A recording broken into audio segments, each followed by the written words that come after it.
Assalamualaikum warahmatullahi wabarakatuh. Jumpa lagi dengan saya di channel YouTube Isram Laona.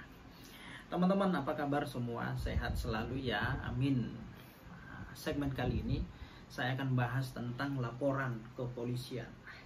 Beberapa hari yang lalu ada yang curhat dengan saya, bercerita tentang permasalahan hukum yang sedang dihadapinya. Nah, sekaligus dia bertanya, "Bang, berapa biaya untuk membuat laporan di kantor kepolisian?" Jadi dia bertanya mengenai biaya, berapa biaya yang dikeluarkan untuk membuat laporan di kantor kepolisian. Oke, baik teman-teman. Nah, ini mengenai tentang laporan ya. Nah, jadi pastikan teman-teman ya, sebelum membuat laporan di kantor kepolisian, pastikan terlebih dahulu bahwasanya peristiwa yang hendak akan dilaporkan itu merupakan suatu peristiwa tindak pidana. Nah, Nah, mengenai laporan ini harus kita pahami ya. Kita harus mengerti ini. Ya, laporan. Apa sih laporan itu? Ya, itu ya. Laporan itu dokumen ya, dokumen yang berisi tentang informasi tertulis berkaitan dengan adanya suatu peristiwa atau dugaan peristiwa tindak pidana. Nah, itulah laporan ya. Mengenai laporan ini diatur di dalam pasal 1 angka 24 Kitab Undang-Undang Hukum Acara Pidana atau biasa disebut dengan KUHAP.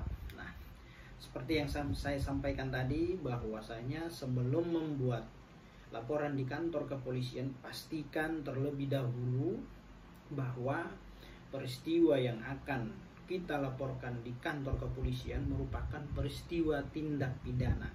Jangan kemudian datang ke kantor polisi ingin membuat laporan ya, ternyata kasusnya merupakan sengketa keperdataan, sengketa waris, perkara perceraian. Nah, tentu ini ya, pihak kepolisian tidak akan menindaklanjuti laporan tersebut karena ini merupakan ranahnya perdata ya, masuk dalam ranah pengadilan itu ya. Oke, baik teman-teman.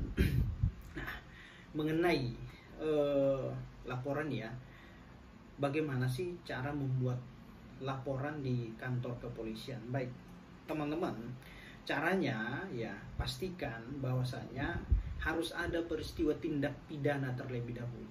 Nah, terus kemudian peristiwa yang hendak kita laporkan merupakan peristiwa tindak pidana. Datang ke kantor polisi, ketemu dengan petugas piket dari unit reskrim. Di sana ya, dia akan menerima kita, sampaikan, utarakan, ceritakan kronologi permasalahan yang sebenarnya secara utuh. Jangan ada yang ditutup-tutupi, jangan ada yang direkayasa. Karena apabila ada yang ditutup-tutupi, direkayasa, maka akan menimbulkan akibat hukum di kemudian hari.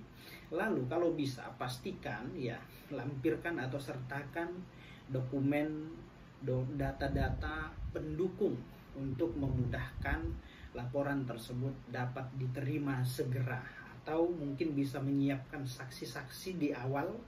Nah, untuk memudahkan laporan tersebut dapat diterima ya. Nah, setelah berkonsultasi, kemudian petugas piket dari unit reskrim akan memberikan rekomendasi pasal terkait permasalahan yang sedang kita tangani. Kemudian diarahkan ke SPKT ya, Sentra Pelayanan Kepolisian ya. Nanti di sana dibuatkan laporan berdasarkan surat rekomendasi, pasalnya berapa, kasusnya apa. Nanti di SPKT dibuatkan laporan atau diterbitkan laporan. Nah, di sana ya, nanti ada tanda bukti lapor diberikan oleh petugas dari SPKT. Nah, lalu untuk menjawab pertanyaan tadi, berapa sih biaya untuk membuat laporan di kantor kepolisian dan kepada siapa harus memberikan uangnya? Tentu jawabannya adalah membuat laporan di kantor kepolisian itu adalah gratis, tidak pungut biaya, tidak dibebankan biaya kepada si pembuat laporan. Maka teman-teman ya, apabila hendak mau buat laporan di kantor kepolisian, pastikan tidak memberikan sesuatu kepada kepolisian yang sedang membantu menangani perkara yang hendak dilaporkan. Karena apa ya? Membuat laporan itu sifatnya gratis, tidak pungut biaya, teman-teman ya. Oke. Itu yang dapat saya sampaikan. Semoga informasi ini bermanfaat untuk kita semua, teman-teman ya. Salam keadilan.